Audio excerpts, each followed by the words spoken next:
저희 오늘 같이 읽었던 말씀을 보면요. 8절에 이렇게 얘기를 합니다. 8절 맨 마지막에 보면 이것은 아름다우며 라고 얘기를 하죠. 제가 오늘 제목을 이렇게 설정했습니다. 아름다움 그 변화의 시작이다라고 오늘 이 제목을 갖고 같이 교제하기를 원합니다. 성도님들의 삶은 어떠시나요? 아름다우시나요? 한 분만 대답하셨어요. 저희들의 삶이 아름답냐, 아름답지 못하냐, 이거는 우리의 생각, 아니 우리가 지금 어떻게 살아가느냐에 관련된 부분이라고 생각이 됩니다. 제가 이제 다른 일 때문에 경제에 대해서 공부를 하고 살피면서 아이들에게 알려줄 수 있는 좋은 동영상을 계속 찾아보고 있는데, 네, 그 중에 한 가지가 어떤 거였냐면, 아이가 자산을 관리하는 부분이었어요. 이 자산을 관리하기 위해서 주식 회사를 이제 잠깐 탐방을 했습니다. 저희들에게 있어서 주식이라는 건 좀 멀게 느껴지시죠? 주식을 저희 성도님들 잘 안 하시죠? 몰래 하시는지는 잘 모르겠지만 주식이 나쁜 게 아닙니다. 결코 나쁜 게 아니고요. 예전에 주식을 사람들이 거의 도박처럼 쓰다 보니까 이제 그게 문제가 돼서 그러지, 주식이라는 그 자체는 잘못되거나 문제가 있거나 그런 것은 아니에요. 저희가 일생을 살아가는데 또 자산을 관리하는 데 있어서도 또 필요한 부분일 수도 있죠. 근데 문제는 뭐냐면 주식이라는 자체는 잘하면 원금 이상을 받지만 못하면 원금까지 잃어버리는 문제가 발생하니까 조심스러운 거죠. 저희 집도 주식에 관련된 안 좋은 흑역사가 있기 때문에 제가 주식이나 이런 부분에 대해서는 아예 단절을 하고 이제 살아가고 있습니다. 근데 요즘 아이들에게 있어서는 이런 것이 무엇인지를 잘 알려주는 시간들이 좀 필요해요. 그래서 그런 동영상에 있어서 쭉 살펴보는데, 한 동영상에서 나온 얘기가 뭐였냐면, 주식 회사를 아이들이 이제 탐방을 했습니다. 쭉 탐방을 하면서 구경을 하고 있는데, 거기서 설명해주는 분이 아주 잘 설명을 해주죠. 만화니까 얼마나 잘 그렸겠어요. 동영상 중에 나오는 게 애니메이션 동영상이었는데, 그러니까 아이들이 막 모여가지고 얘기하는 이제 여러 가지 이야기를 합니다. 네, 그 중에서 한 여자아이가 쭉 얘기를 하는데, 거의 요즘 얘기하는 인싸죠. 그래서 혼자 얘기하면 주위에 아이들이 쫙 몰리는 그런 아이였던 것 같아요. 근데 쭉 아이들이 몰려서 그 여자아이를 중심으로 같이 이렇게 막 다니는데, 한 아이는 조금 이렇게 동떨어져 있어요. 그러면서 그 아이가 생각한 게 뭐였냐면, 나도 쟤처럼 돈이 많아서 이런 아빠를 잘 만나서 그래서 주식도 잘 할 수 있고 이럴 수 있으면 더 부자가 될 텐데 우리 집은 가난해서 잘 살 수 있는 부분이 별로 없을 것 같아 라는 이야기를 하는 겁니다. 그랬더니 그 이야기, 이 어린아이가 생각하는 생각을 누군가 옆에 설명해 주는 분이 듣고, 아니야, 그런 게 아니야, 너도 지금부터 자산 관리를 잘하면 부자가 될 수 있어 라고 얘기를 해주더라고요. 제가 거기서 껐습니다. 더 이상을 보지 않았어요. 왜 그랬을까요? 아이들한테 인생을 살아가는 데 있어서 인생의 가장 중요하고 즐거운 것들, 아니면 인생의 가장 아름다운 어떤 삶의 모습들, 그것을 뭐라고 얘기해주고 있냐면, 나도 부자가 되고 싶은데, 이거였었어요. 그것이 그에게 있어서 인생의 가장 소중한 거라고 아이들한테 알려주고 있는 거죠. 주식이라는 자체가 잘못된 게 아닙니다. 뭐냐면 그 자산 관리를 통해서 아이가 조금 더 유익하고 돈을 잘 관리함을 통해서 자기의 어떤 삶을 잘 만들어갈 수 있는 것, 이런 것을 알려줄 수 있으면 좋겠는데, 부자가 되는 것이 꼭 행복한 것처럼 어린아이의 그 동영상 속에서도 그렇게 이야기를 해주고 있더라고요. 어디에서 만든 건지 제가 더 이상 보지도 않고 그냥 꺼버렸었는데, 성도님들 어떻게 생각하셔요? 우리들의 인생의 아름다움은 어떤 것인가요? 우리들 각자가 그리는 그림들은 다 다를 겁니다. 사람마다 인생은 난 이런 것이 아름다워, 난 이렇게 산다, 이렇게 살아가는 것이 아름다워 라고 생각하는 부분들이 있으실 거예요. 성도님들 어떻게 그려가고 계셔요? 대부분 어릴 때는요, 제가 이런 얘기가 안 좋다라고 말씀을 드렸지만 어린아이들의 생각 속에도 계속적으로 돈이 많으면 행복할 것 같고, 그래서 그 더 많은 돈을 얻기 위해서 어린아이들이 그 어릴 때부터 공부하는 목적이 거기에 놓여져 있다는 게 우리나라 이 교육체계의 슬픔입니다. 아이들이 공부해서 무엇인가 좀 많은 것을 얻어갈 수 있고 그것을 통해서 세상을 좀 넓게 볼 수 있고 세상에서 좀 넓은 마음을 갖고 인생을 살아갈 수 있다면 그거보다 더 아름다운 게 어디 있겠어요. 근데 그 더 많은 돈을 얻어서 그것을 갖고 내가 하고 싶은 거는 다 할 수 있고 뭔가 떡덩거리고 살 수 있으면 이것이 아름다운 인생인 것처럼 비춰지고 있으니까 이게 저희들에게 있어서 조금 어려움에 대한 부분이 되는 것 같습니다. 오늘의 말씀에서 주님은 그렇게 표현하셔요. 이것이 아름다우니라고 얘기하십니다. 그러니까 우리에게 있어서 진짜 아름다움은 무엇인가? 그것을 찾아가시는 인생을 저희가 살아가야 되는 거죠. 그 중에서도 더 중요한 건 뭐냐면 내가 생각하는 아름다움도 더 중요하겠지만 하나님께서 저희들에게 얘기하시는 우리 인생에 대한 아름다움이 무엇이냐? 그것을 저희들이 보고 그것을 느끼고 그런 인생을 우리가 만들어갈 수 있다 그러면 이것이 저희들에게 가장 소중하고 중요한 삶의 모습들이 되어져 가시겠죠. 제가 저희 집 근처에 다니시는 한 분을 자주 목격을 합니다. 이분은 한쪽 다리를 쓰지 못하셔요. 그런데 어떤 분인지 잘 모르겠어요. 그럼에도 불구하고 그 한쪽 다리를 쓰지 못하시고 거의 이렇게 한쪽은 이렇게 끌리면서 이렇게 다니시는데도 그렇게 다니시면서 박스를 주우셔요. 그렇게 자기의 어떤 삶을 만들어가고 계시더라고요. 그게 별 수 없이 하시는 부분들도 될 것입니다. 그러나 제가 그분을 보면서 느끼는 마음의 풍요로움이 있는데 그건 뭐냐면 그 어려운 몸을 가지시고 그것을 비탄하시고 한탄하시면서 그냥 그렇게 인생을 살아가지 않고 계신다는 거예요. 본인이 갖고 있는 그런 그 신체적인 어려움을 갖고 있음에도 또 연세적인 어려움이나 어떤 가족사의 어려움도 있으시겠죠. 연세가 들었는데도 누군가 케어하지 못하는 부분들이 있으니까 그런 어려움이 있어서 별 수 없이 움직이는 부분이 있을 수 있지만 하지만 그래도 내가 할 수 있는 최선의 것을 그분은 하고 계신다는 거죠. 지나갈 때마다 그분을 보면 마음에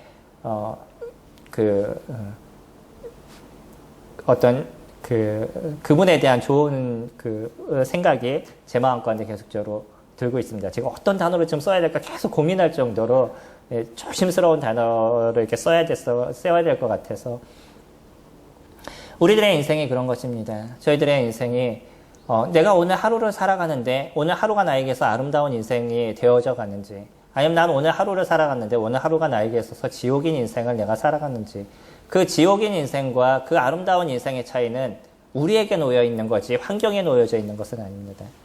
저희는 오늘 디도서를 살펴볼 것이에요. 근데 디도서의 배경을 저희들이 보게 되면 조금 특이한 것을 보실 수 있을 겁니다. 만약에 성남을 딱 얘기했는데 성남 거기는 저질적인 것 만약에 이렇게 우리가 수식어가 붙어버린다면 어떠시겠어요? 성남에 대한 인지가 사람이 딱 생각하면 그러면 고개를 이렇게 흔들거나 이러면 어떠시겠어요? 그레데가 그런 것입니다. 저희 보시면 1장 12절이에요. 1장 12절 말씀 보시면 디도서 1장 12절에 그레데를 정확하게 표현하는데 그레데인 중에 어떤 선지자가 말하되 그레데인은 항상 거짓말쟁이며 악한 짐승이며 배만 위하는 게으름뱅이라 하니 이 증언이 참되도다. 이 그레데라는 지역이 이런 지역입니다.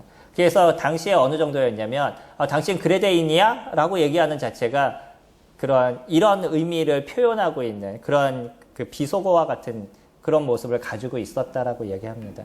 그만큼 이 섬에 있는 사람들은 좀 뭔가 잘못된 인생을 살아가고 있었던 그런 모습이었던 거죠.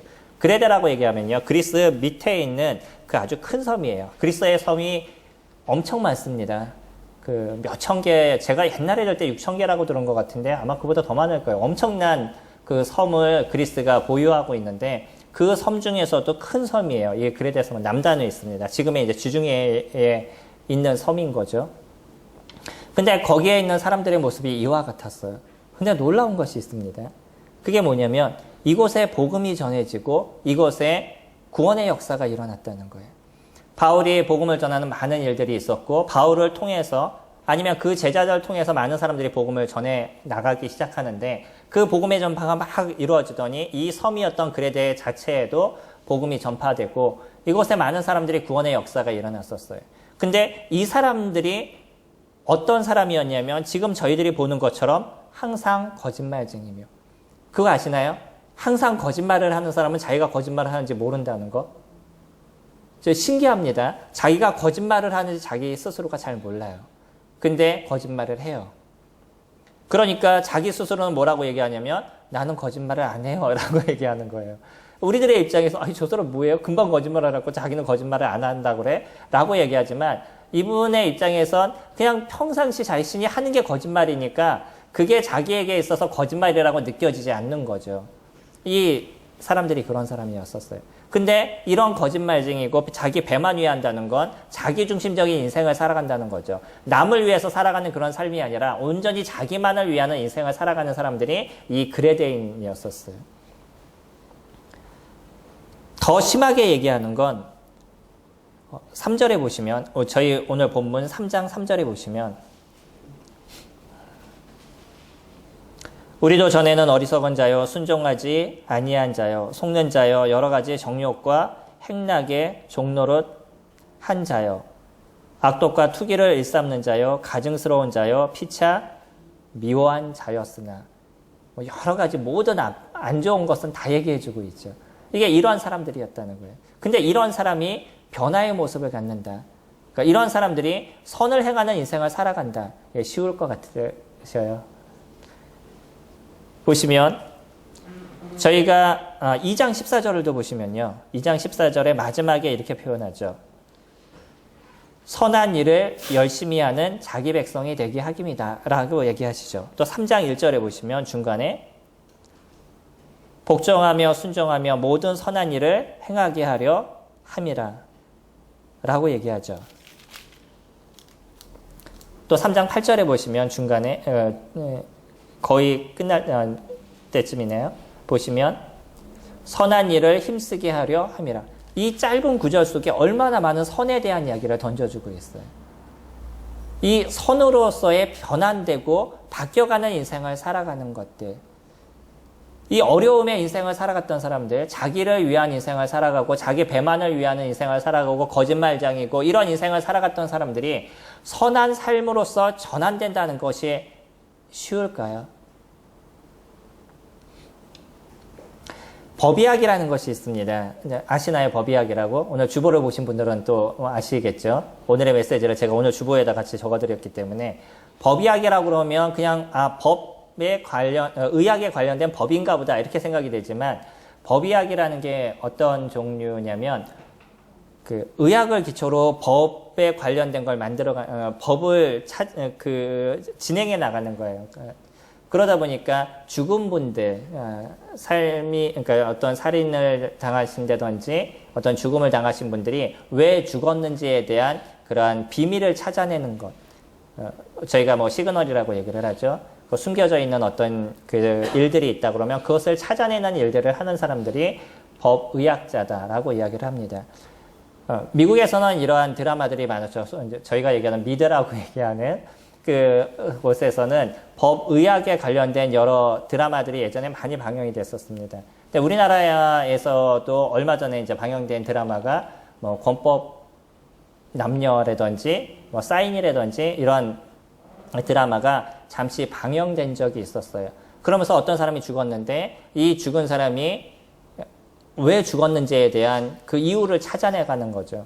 저희들은 알지 못하지만 의학적으로 보게 되면 어떤 징후들이 이렇게 나타나는데 그런 징후를 알아보면 이 사람이 어떻게 죽었는지에 대해서 어느 정도 찾아내는 부분들이 있는 거죠.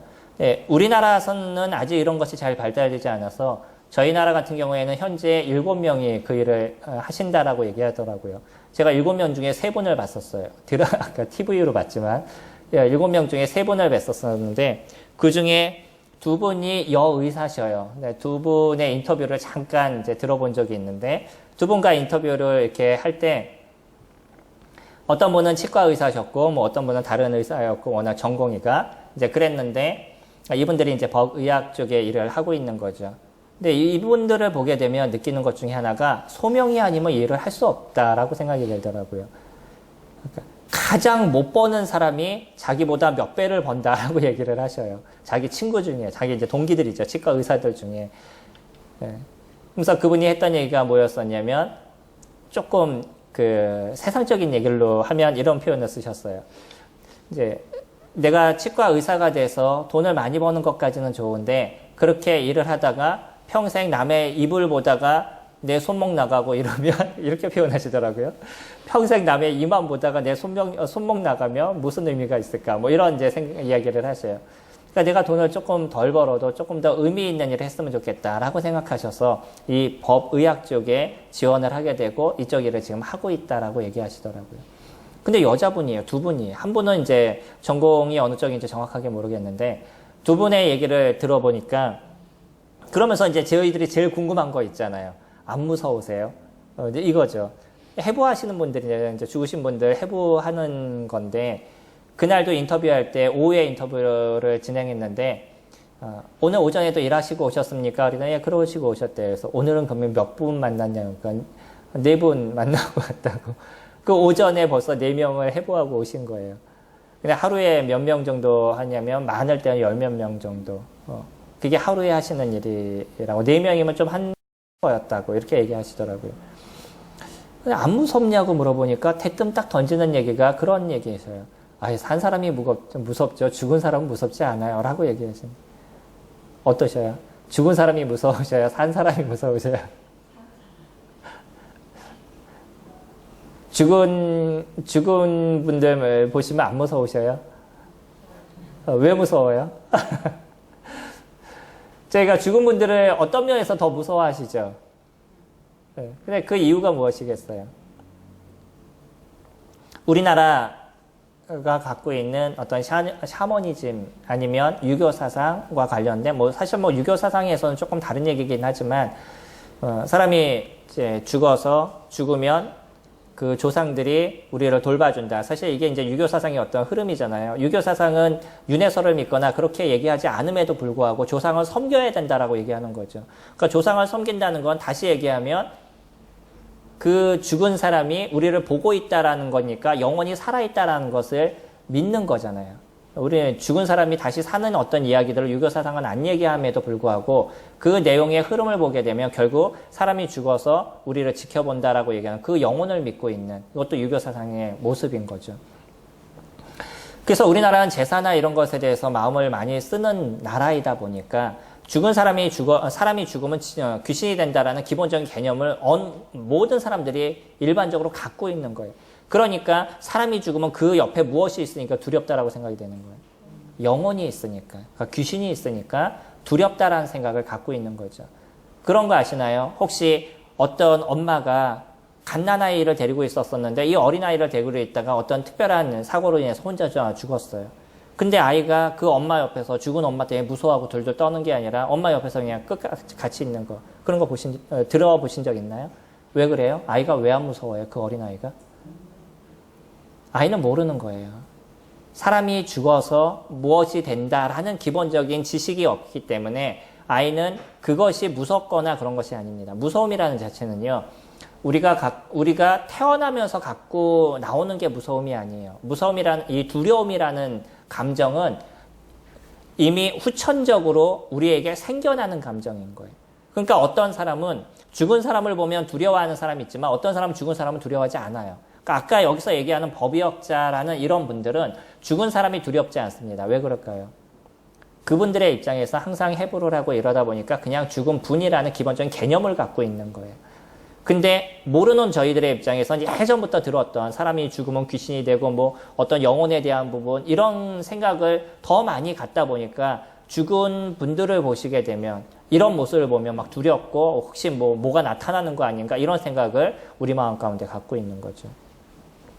그분들이 얘기하는 것이 정확합니다. 만약에 사람이 죽어서 귀신이 된다라고 믿는 사람이라 그러면 그분은 분명히 영혼을 믿는 사람이고 그 영혼을 믿는 사람은 하나님에 대해서 생각해 보셔야 되는 분들이에요.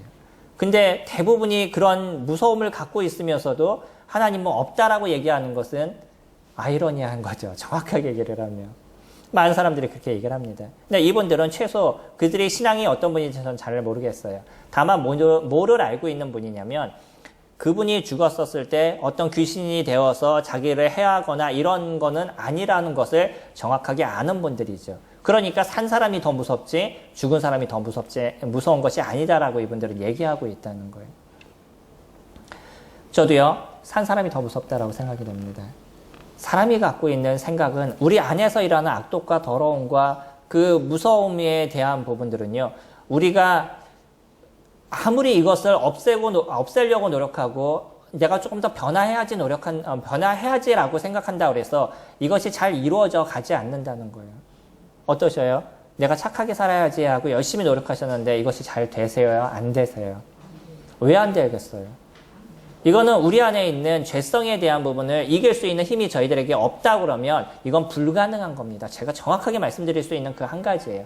이건 뭐냐면 사람이 내가 조금 더 착하게 살아야지, 선하게 살아야지 라고 얘기했을 때 조금씩의 어떤 변화는 일어날 수 있지만 완전하게 우리가 선한 삶을 살아간다는 건 불가능하다는 거예요. 근데 이 변화의 시작, 소위 얘기하는 진짜 조금 아름다움의 인생을 살아가는, 남을 해하지 않고 성경에서 지금 얘기하는 것처럼 선을 위해서 살아가는 사람의 모습으로 우리가 변한다라고 얘기하는 거는 근본적인 변화가 일어나지 않고는 이것이 불가능한 거죠. 그렇기 때문에 바울은 지금 이런 얘기를 던져주고 있습니다. 4절 말씀 보시면 우리 구주 하나님의 자비와 사람 사랑하심이 나타날 때 우리를 구원하시되 우리의 행한 바 의로운 행위로 말미암지 아니하고 오직 그의 긍휼하심을 따라 중생의 씻음과 성령의 새롭게 하심으로 하셨나니 우리 구주 예수 그리스도로 말미암아 우리에게 그 성령을 풍성히 부어주사 우리로 그의 은혜를 힘입어 의롭다 하심을 얻어 영생의 소망을 따라 상속자가 되게 하려 하심이라 라고 얘기를 하고 있죠. 우리들의 모습이요, 우리들의 선한 행위 이런 것을 따라서 주님께서 우리를 선하다, 의롭다, 아니 악하다 이렇게 얘기하지 않는다는 거예요. 왜냐하면 우리는 이미 죄성 가운데 태어나서 죄 가운데 살아가고 있는 존재들이기 때문에 하나님의 그 기준으로 봤었을 때 우리가 아무리 선을 위해서 노력하고 무엇인가를 만들어간다 할지라도 우리들의 삶이 선해지지 않는다는 거예요. 요가 하시잖아요. 요가 해보신 분들 계시잖아요.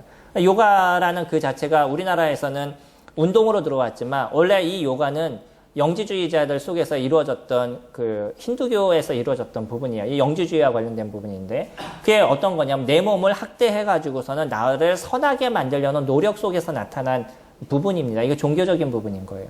그래서 예전에 기독교인들은 요가하면 안 된다는 얘기를 제가 중학교 때 이때는 아주 심하게 좀 들었었어요. 요가는 꼭 문제가 있는 거라고는 얘기를 많이 들었었는데 그거는 그 운동과 뭐 다른 어떤 영적인 그런 생각과 뭐 이것을 너무 접목해서 하신 얘기인 거고 뭐 운동을 하시면 좋을 것 같습니다. 저는 그것을 말씀드리려는 게 아니라 요가라는 그 자체가 나를 선하게 만들기 위한 어떤 노력인 거예요. 그러니까 자기 몸을 막 구겨버리잖아요. 요만한 그 안에 다 들어가죠. 그 나를 학대하는 거예요. 내 몸을 막 학대하게 되면 신이 나를 좀 어여삐 보아주지 않을까. 이게 그들의 생각이었던 거예요. 그래서 아주 높은 곳에 박스 같은 것에다 이렇게 그 안에 들어가서 며칠씩 있다 내려오고 그 안에 있으면 사람들이 밑에서 음식 올려주면 그거 먹고 지내고 이렇게 했었어요. 근데 그것이 우리를 선하게 만들어주나요? 그곳에서는 혼자 있으니까 선한 생각을 할지 모르지만 내려오면 똑같잖아요. 그게 우리가 갖고 있는 이 죄성에 대한 부분이에요. 그러니까 그레데인을 얘기하면서 그레데인을 사람들이 얘기할 때 아우 거기 아주 지독한 애들 이렇게 얘기는 하지만 그렇게 얘기하는 사람과 그레데인과 얼마나 차이가 났나. 하나님 보실 땐 다 똑같다라고 얘기하시는 거예요. 옛날에 조금 더러운 얘기 하시는 형제님이 하셨던 얘기인데 그 구더기를 보면 하얀 구더기, 노란 구더기, 뭐 새까만 구더기가 있다. 보셨나요? 구더기도 종류가 있어요. 하얀 구더기가 있고요. 누런 구더기가 있고 새까만 구더기가 있습니다. 하얀 구더기는 소위 소변 쪽에 있는 애고 뭐 누런 구더기는 그나마 좀 저기 있고 뭐 새까만 구더기 아예 그냥 지저분한 곳에 있는 뭐 이런 구더기다. 그럼 지네들끼리 얘기한다는 거야. 아유 저 새까만 구더기 봐라. 뭐 저 누런 구더기 봐라. 뭐 이렇게 얘기한다는데 근데 사람들이 볼 때는 어때요? 뭐 누런 구더기라고 예뻐하고 하얀 구더기라고 예뻐하고 새까만 구더기 싫어하고 그러냐는 거예요. 다 똑같이 구더기를 본다는 거예요. 하나님 보실 때 우리의 모습이 그렇다는 건 네가 아무리 선하게 무엇인가를 만들어가고 무엇이나 선한 일을 했다라고 막 이렇게 얘기하고 저 사람은 뭔가 좀 특별한 사람이야 아무리 얘기한다 할지라도 하나님 보시기엔 똑같다는 거죠. 그게 이제 그레데인을 보면서 느낄 수 있는 모습입니다. 그래서 하나님이 저희들을 보실 때 선한 행위로 우리를 보시지 않았다는 거예요. 우리의 행한 바 의로운 행위로 말미암지 않으셨다는 거죠. 무엇으로 이루셨냐면 오직 그분 하나님의 긍휼하심을 따라서 중생의 씻음을 입게 하셨다는 거예요. 중생이라는 단어는요. 파란게네시아라는 헬라어를 씁니다. 팔링 게네시아라는 그 헬라어로 쓰는데 팔링이라는 그 뜻이 다시라는 개념인 거예요. 그리고 게네시아가 태어나다, 출생하다 이런 의미를 갖고 있습니다. 이 두 단어가 합쳐져서 이루어진 합성어예요. 다시 얘기하면 다시 태어난다라는 의미를 갖고 있는 게 이 중생에 대한 뜻입니다. 어디서 들어보셨죠? 다시 태어난다. 어디서 들어보셨죠? 네. 그래, 거듭난다. 어디에 나오죠? 어디서는 들었는데 거기 어디죠? 요한복음 3장에서 등장하고 있죠. 요한복음 3장에서 니고데모를 만날 때 니고데모가 당신은 좀 특별한 선생님이죠. 제가 압니다. 라고 얘기했더니 예수님이 내가 진실로 진실로 너에게 이르노니 다시 태어나지 않으면 영생을 맛보지 못한다. 라고 얘기하시죠. 이게 요한복음 3장 말씀인 거잖아요. 다시 태어난다라고 얘기했더니 니고데모는 아니 제가 나이가 이렇게 많이 들었는데 어떻게 어머니 뱃속에 들어갔다 다시 태어날 수 있겠습니까? 이것이 어떻게 가능합니까? 라고 물어보시죠. 아무리 많은 공부를 했던 사람이라 할지라도 이분은 랍비라고 얘기를 하죠. 유대인들 중에서 노벨상 위쪽에 있는 그 석학들이 보통 랍비라고 이야기를 합니다. 노벨상을 받은 사람도 랍비들이 갖고 있는 그 지식에 대한 것에 대해서 함부로 얘기하지 못할 정도로 이분은 아주 특별한 분들이에요. 엄청난 공부를 하고 이런 분들이 있는데 그들이 얘기하는 이 종교의 지도자라고 얘기하는 이 랍비라는 분들, 이분들은 끊임없이 성경을 연구하고 살피고 그래왔던 분들입니다. 구약에 대해서는 달달달 외울 정도의 어떤 그런 능력을 갖고 있는 사람들이 랍비라는 분들입니다. 근데 이 랍비라고 얘기하는 니고데모가 예수님이라는 30대 그 30 정도 되는 소위 지금 얘기하면 사파란 사람한테 와가지고 선생님이요 라고 얘기한다는 건 이건 불가능한 일이었어요. 그때 당시의 문화를 봐서는. 근데 이 니고데모는 그나마 자기의 내면을 볼 수 있는 사람이었던 거죠. 그러다 보니까 예수님께 와서 자기가 그동안 이 해결되지 못한 것, 아무리 구약을 읽어보고 생각하고 고민하고 그래와도 이 해결되지 않는 영원한 생명에 대한 부분들, 이걸 어떻게 해결해야 될지에 대해서 몰랐던 사람이에요. 그러니까 예수님께 와서 질문을 했더니 그 내면을 아시는 주님께서 그것에 대해서 탁 던져주시죠. 네가 거듭나야 된다라고 얘기했어요. 니고데모는 그 의미를 잘못 몰랐습니다. 거듭난다는 게 무엇이죠? 우리가 처음에 부모님에 의해서 이 땅에 태어났다 그러면 그것이 첫 번째 출생이라고 얘기하면 두 번째 출생은 영적인 출생이 있어야 된다는 거죠. 아버지 하나님 안에서 다시 태어나야 된다. 이것을 거듭나야 된다라고 얘기하잖아요. 저희는 거듭나야 됩니다. 거듭남의 삶이 우리 가운데서 이루어지지 않았다라고 그러면 너희는 버리운 자가 될 거라고 얘기하십니다. 니고데모가 아무리 많은 성경적인 지식을 갖고 있었다 할지라도 그가 다시 태어난, 그러니까 영적으로 다시 태어난 모습이 그에게 없었기 때문에 예수님은 그를 책망하시는 모습을 이루어 주신 거예요. 그러면서 하셨던 얘기가 뭐였냐면 모세가 광야에서 뱀을 든 것 같이 인자도 들려야 하리니 라고 얘기하시죠.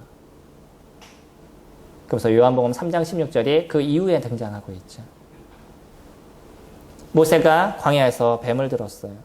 그 노뱀을 높은 곳에다 해놨습니다. 그럼 누구든지 이것을 쳐다보면 너희가 그 뱀의 독에서부터 나을 것이라고 얘기했는데 그것을 믿었던 사람, 그러니까 하나님의 말씀을 믿었던 사람은 그 노뱀을 쳐다봤어요. 아니 그 노뱀을 쳐다보는데 어떻게 우리들의 이 독이 해독이 돼요? 상식적으로 이해가 되시나요? 불가능한 일입니다. 근데 그것이 가능해지는 이유는 한 가지밖에 없어요. 무엇 때문에요? 하나님의 말씀이기 때문에 그렇습니다. 그것이 가능해져 갈 수 있는 거는 이거는 어떤 논리적이고 수학적이고 이것을 통해서 만들어져 나가는 것이 아니라 그것이 하나님의 말씀이기 때문에 가능해져 가는 거예요. 그러니까 그 노뱀이 그 높은 장대에 달렸었을 때 그것을 쳐다본 사람은, 그것을 믿고 하나님의 말씀을 믿고 그것을 쳐다본 사람은 그 독이 해독되는 것을 그들이 경험하게 됐지만, 여전히 자기가 알고 있는 지식, 그건 절대 이루어지지 않아, 이거 말도 안 되는 소리야 라고 얘기했던 사람들은 거기서 죽음을 당하게 됐다는 거예요. 이것이 우리가 민수기에서 볼 수 있는 그런 내용에 대한 부분인 거죠. 주님은 그것을 얘기하셨어요. 그러면서 그 노뱀이 거기에 달린 것처럼 이제 누가 달려야 된다고요? 인자가 달려야 된다. 자신이 달려야 된다라고 얘기하셨어요. 예수님은 그 말씀처럼 십자가에서 그곳에 달리셨습니다. 그리고 누구든지 그 십자가에 달리신 예수 그리스도, 그분을 믿는 사람은 영원한 생명을 얻는 기쁨을 우리에게 주시겠다라고 얘기하신 거죠. 이것이 다시 태어나는 것이죠. 한 번 우리가 태어난 것은 엄마의 뱃속을 통해서 우리가 태어났다면, 두 번째 우리가 다시 태어나는 것은 예수 그리스도에 대한 그 믿음을 통해서 저희가 다시 태어나는 것이고, 예수 그리스도 그분이 나의 주시고 나의 구주이심을 인정하는 우리의 삶, 그분을 믿는 믿음 속에서 이루어지는 그 은혜가 우리에게 이루어지는 것을 우리가 다시 태어난다라고 이야기하신다는 거예요. 그래서 믿음이라는 것은 예수님이 이미 살아계심을 믿는 것이 아니라 그냥 예전에 계셨던 어떤 성인, 그냥 뭐 십자가에 죽으셨던 그분, 그것을 믿는 것이 아니라 그곳에서 죽으신 그분이 나의 하나님이시고 나의 구원자시고 나의 주님이심을 고백하는 것을 저희들이 믿는 것이다 라고 얘기한다는 거예요. 그래서 주님은요, 그런 믿음, 이 중생의 씻음을 우리 가운데 이루어 주시고요, 성령의 새롭게 하심을 우리 가운데 만들어 주심을 통해서 우리가 어떤 자가 되게 하기를 원하셨냐면 상속자가 되게 하기 원한다는 거예요. 그냥 우리를 구원하신 것만 해도 너무나 놀랍고요, 우리 지옥에서부터 우리를 건져주시고 이 죄에 대한 대가를 다 대신 십자가에서 해결해 주신 그것만 해도 우리에게 너무나 놀랍고 은혜로운 삶을 저희가 살아가고 있는데, 거기에서 끝나는 것이 아니라 무엇이 되게 하시냐면 7절 마지막에 소망을 따라, 영생의 소망을 따라 상속자가 되게 하려 하심이라. 요즘 상속비에 대해서 논란이 많죠. 상속비가 많이 나오냐 적게 나오냐 뭐 이런 얘기 때문에 얘기가 많죠. 이 땅을 살아가는데도 상속받으려고 노력하는 사람들이 얼마나 많은데, 하나님의 나라에 대한 상속을 저희들이 받는다고 하면 그것이 얼마나 놀라운 것을 저희들이 받겠어요. 이 땅에서 부자가 되는 게 좋으시겠어요? 하나님 나라의 상속을 받으시는 게 좋으시겠어요? 하나님 나라의 상속자가 되시는 것, 이건 우리에게 주시는 은혜인 것, 우리의 수고와 우리의 노력과 이것으로 이루어지는 것이 아니라 오직 믿음을 통해서 영접하는 자, 곧 그 이름을 믿는 자들에게는 하나님의 자녀가 되는 권세를 주신다고 요한복음 1장 12절에서 얘기하시는 것처럼, 영생은 유일하신 참 하나님과 그의 보내신 자 아들 예수 그리스도를 믿는 것이라고 요한복음 5장에서 얘기하고 있는 것처럼, 그런 예수 그리스도를 믿는 믿음을 우리가 갖게 됐었을 때 하나님의 자녀가 되는 권세뿐 아니라 그의 상속자로서 우리를 세워주시겠다는 거예요. 이게 얼마나 놀라운 거예요. 그 은혜는, 이런 은혜가 어디에서부터, 이것이 무엇의 시작이냐면 우리의 인생의 아름다움에 시작되는 것이에요. 인생의 아름다움은 돈을 많이 벌거나 인생의 아름다움은 많은 지식을 갖거나 그런 것으로 만들어지는 것이 아닙니다. 인생의 아름다움의 시작은요, 우리가 거듭난 삶, 중생의 씻음을 받은 그 시점부터 우리가 시작이 되는 게 인생의 아름다움에 대한 모습인 거예요. 그러니까 우리는 이제 누구를 보는 인생을 살아가냐면 날 구원하신 아버지 하나님과 나에게 그러한 은혜를 베푸신 예수 그리스도, 그분을 보는 인생을 저희가 살아가게 되는 거죠. 우리가 보는 것과 느끼는 것과 모든 것이 변하게 되어져 있는 거예요. 아까 보셨던 이 그레데인들에게 바울은 이렇게 표현하죠. 3장 1절에 너는 그들로 하여금 통치자들과 권세 잡은 자들에게 복종하며 순종하며 모든 선한 일을 행하기를 준비하게 하며 아무도 비방하지 말며 다투지 말며 관용하며 범사의 온유함을 모든 사람에게 나타낼 것을 기억하게 하라. 그들에게 이렇게 살래요. 근데 그레데인들은요, 이렇게 사는 자체가 너무나 어려운 거예요. 제가 그리스를 가서 사람들을 만나보니까 그 사람들은요, 모르는 사람들끼리도 서로 만나면 끊임없는 대화를 하더라고요. 저희가 모르는 사람들 만나면 잘 얘기 안 하죠. 그러니까 이분들의 특징이에요. 어떤 한 가지를 놓고 토론하는 거, 이게 아주 자연스러운 이들의 문화입니다. 이들의 문화들은. 우리가 알고 있는 유명한 철학자들이 다 그리스에서 나왔잖아. 성경에서 얘기하는 헬라, 그리스에서 나왔죠. 뭐 소크라테스라든지 아리스토텔레스라든지 뭐 이 모든 사람들이 대부분 다 그리스에서 나왔어요. 이 사람들은 끊임없이 생각하고 토론하고 얘기하는 문화이기 때문에 많은 것을 창출하고 세계에 많은 어떤 그 족적들을 남기는 일들을 그들이 이루었었죠. 민주주의라는 그 자체도 사실은 그리스에서 태동된 거잖아요. 그래서 그 혼자의 어떤 그 통치자로 인해서 이루어져 나가는 것이 아니라 여러 사람들이 함께 이루어지는 그 모든 사람이 주인이 되는 그 모습의 그 민주주의의 태동이 그리스에서 이루어져 나갔는데 이것이 그들이 갖고 있는 끊임없는 그 사고와 끊임없이 대화하고 토론하는 문제 속에서 나타나는 거예요. 우리 아이들한테 이런 것을 잘 알려주면 아이들이 그냥 얘기하는 것 따라서 이렇게 하겠어요, 저렇게 하겠어요 이런 게 아니라 많은 생각을 하면서 자기가 미래를 살아갈 수 있어요. 이건 중요한 겁니다. 그러나 문제가 뭐냐면 이게 인본주의가 되다 보니까 사람들은요 여기서 이제 조금 더 죄성으로 나아가죠. 그 다음부터 하는 게 뭐예요? 두 사람이 모이면 남을 험담하는 걸로 만들어져 나가는 그 비방이 되어져 버리는 거죠. 어떤 한 부분에 대해서 끊임없이 토론하고 새로운 것을 창출해 나가는 거는 좋은 것이지만 오히려 사람들은요 우리가 갖고 있는 이 죄성을 통해 가지고 어떤 한 문제를 통해 가지고 한 사람을 바보로 만드는 그런 끊임없는 비방의 문제들이 이루어져 나가는 거예요. 그런 사람들에게 바울이 뭐라고 얘기해요? 비방하지 말며 다투지 말며 관용하며 범사에 온유함. 이거는 그리스 사람들에게 쉽지 않은 일이었었어요. 불가능한 일과 같은 그런 문제였던 거죠. 우리나라 사람들한테 옛날 분들, 지금 젊은 사람한테 제사 지내지 마 그럼 너무 좋아하지만 옛날 분들한테 제사 지내지 말라 그러는 거는 이건 쉬운 것이 아니었었어요. 그러다 보니까 우리나라에 들어왔던 기독교 중에 어느 한 부류는 처음부터 현지화를 시켜가지고 제사를 그냥 교회에 받아들인 거죠. 이건 우리 대한민국의 그 문화이니까 그것은 인정해주자라고 얘기해요. 뭐 인정해주면 다 좋죠. 근데 그 의미가 다른 거잖아요. 우리나라의 제사의 문화를 그냥 그 버리지 못하는 부분들이 옛날 분들이 갖고 있으신 것처럼 이 그리스 사람들에게 이것을 하지 말라는 것은 쉬운 것이 아니었던 거죠. 근데 그들이 그 변화가 이루어졌어요. 무엇을 통해서요? 그들의 중생의 시선을 받았기 때문에. 그들이 예수 그리스도를 마음의 구주로 영접함을 통해서 나의 참된 주인이 아버지 하나님인 것을 그들이 정확하게 알게 됨을 통해 가지고 이제 내 중심적인 인생을 살아가는 것이 아니라 하나님 중심적인 인생을 살아가는 자로 그들이 변하게 되어져 버렸다는 거예요. 그리고 그들의 인생이 이제는 힘들고 어렵고 고통스러웠던 인생에서 아름다움의 인생에 그 발걸음을 띄기 시작한 거죠. 아름다움은요.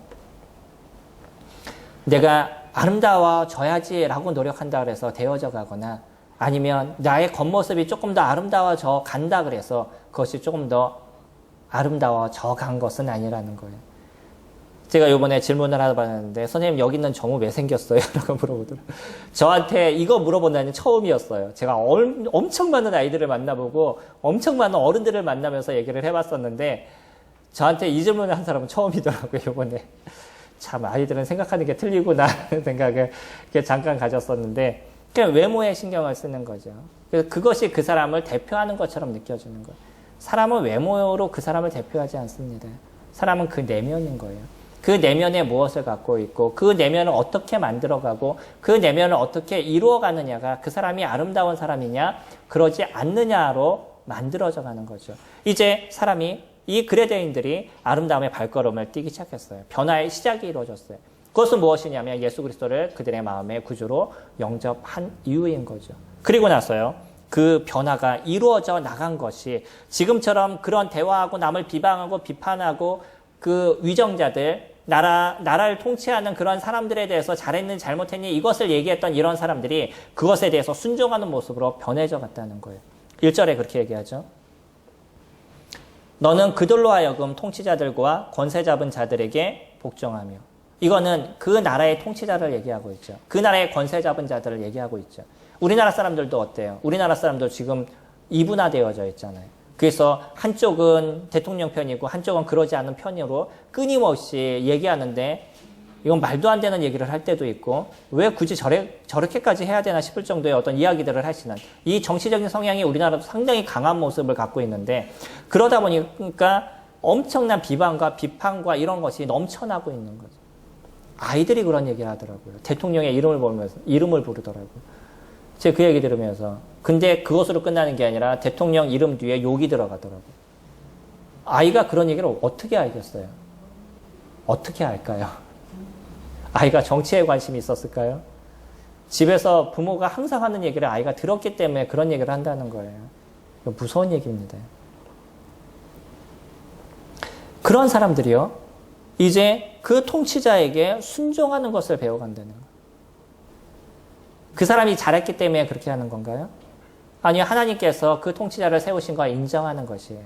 물론 그가 교회를 탄압하거나 하나님을 비판하거나 하나님께 대해서 하나님의 그 말씀에 어긋난 일을 하는 걸 너희가 하라라는 것을 따라하는 것이 아니라 그 통치자가 그것을 잘 이뤄갈 수 있도록 그것에 따라가는 삶을 살아가게 되는 거죠. 이게 그리스도인들, 그레데인들에게 하라라고 얘기하는 거. 이게 변화가 이루어져 나간 거죠. 그냥은 이루어지지 않습니다. 무엇을 통해서요? 성령이 우리를 새롭게 하심을 통해서 우리들 안에서 변화가 이루어져 가는 거예요. 성령께서 우리를 끊임없이 책망하시고 성령께서 끊임없이 우리에게 말씀하고 계시는 거죠.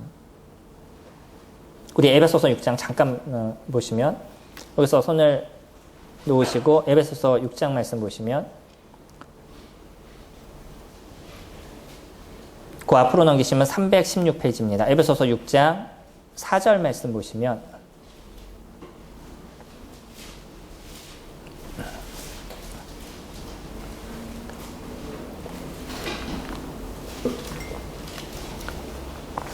또 아비들아 너희 자녀를 노엽게 하지 말고 오직 주의 교훈과 훈계로 양육하라. 자녀들을 어떻게 양육하라고요? 네, 우리나라 사람들은 거의 안만하죠. 노엽게 하는 거, 화내고 짜증내고. 이게 우리나라 사람들이 많이 하는 양육 방법이잖아요. 화나면 화나는 거 다 얘기해버리고 아이한테 내가 원하는 아이를 만들려고 그래가지고서는 내가 원하는 대로 아이를 조종하려고 노력하는 것. 이게 우리나라 사람들이 갖고 있는 아이의 양육 방법입니다. 노엽게 하지 말라 그랬어요. 뭐 어떻게 하라고요? 주의 교훈과 훈계로 양육하라는 거예요. 그러니까 아이들에게 그냥 좋은 것만 얘기하라 그렇게 얘기하는 것이 아니고 하나님 말씀의 훈계, 거기에 대한 양육을 이루라라고 얘기하고 있어요. 교훈과 훈계. 하나님 말씀은요, 우리를 훈계하시는 거예요. 내가 갖고 있는 죄성과 내가 갖고 있는 잘못된 모습들, 그것에 대해서 끊임없이 지적하시고 그것에 대해서 너희가 변화해야 될 것에 대해서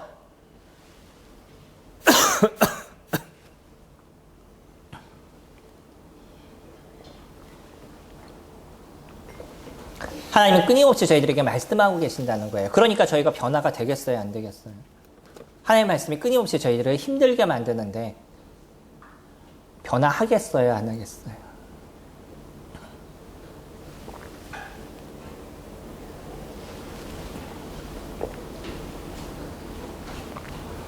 이게 성령이 우리를 변화시켜 가시는 겁니다. 하나님께서 우리를 변화시켜 나가는 것이고, 그것이 우리들의 인생이 무엇의 모습으로 만들어져 가는 것이냐면 아름다움의 모습으로 만들어져 가고 계시는 거예요. 얼마 전에 아이들과 꽃을 만들었습니다. 꽃바구니가 한 이만큼 되는데 다들 놀라셨어요. 이렇게 큰 걸 만들어줄 줄 몰랐던 거죠. 금액으로 따지면 꽤 많다고 그러더라고요. 엄청 비싸다라고 얘기해요. 제가 꽃을 거의 그렇게 사본 적이 없어서. 그러니까 다시 얘기하면 저희 자매는 꽃을 받아본 적이 없다는 거겠죠. 그 꽃을 보니까 너무나 아름다워요. 예뻐요. 꽃이 아름다운 거는 꽃이 아름답기 때문일까요? 내가 아름답게 보기 때문일까요? 어떠셔요? 똑같은 꽃을 보는데 어떤 분은요, 어우, 저거 너무 예쁘다 그러는데 저는 별로 안 예뻐요. 내 생각과 주관인 거죠. 꽃이 아름다운 건 그것을 보는 사람이 아름답게 느끼기 때문에 아름다운 것입니다. 세상이 아름다운 것은요, 세상이 아름답기 때문이 아니라 그것을 보는 사람이 아름답게 느끼기 때문인 거예요. 우리나라를 아름답게 보시는 분들과 우리나라를 어떤 나라보다 후진국으로 보시는 사람들로 구분되어져 있죠. 저희가 우리나라의 모습을 아름답게 보시면 이 나라는 아름다운 것이죠. 하나님이 우리를 보시는 것은 우리가 아름답기 때문이 아니라 하나님이 저희들을 아름답게 보시기 때문인 거죠. 저희는 그런 하나님의 그 아름답게 우리를 보시는 그 은혜를 갖고 저희들이 살아갑니다. 그러면서 이제 저희들도 변하는 거죠.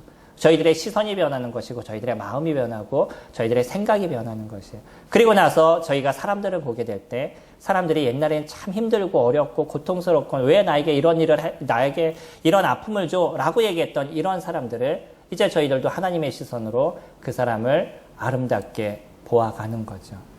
이게 변화인 겁니다. 세상이 아름다우시나요? 성도님들의 인생이 아름다우시나요? 성도님들의 인생이 아름다우신 건 성도님들의 마음 가운데 하나님의 은혜가 있으시기 때문이에요. 하나님의 새롭게 하심이 있기 때문입니다. 우리가 거듭났나요? 그렇다면 우리는 오늘도 이 세상을 아름답게 변화시켜가는, 또 오늘 우리 스스로가 이 세상을 아름답게 살아가는 오늘 하루의 삶을 저희가 살아가고 있는 것입니다. 일주일의 삶, 하나님 주시는 그 은혜를 통해서 세상을 아름답게 만들어 가시는, 또 세상에서 그 아름다움을 누려 가시는, 그 변화를 이뤄 가시는 저와 성도님들이 되시기를 소망합니다.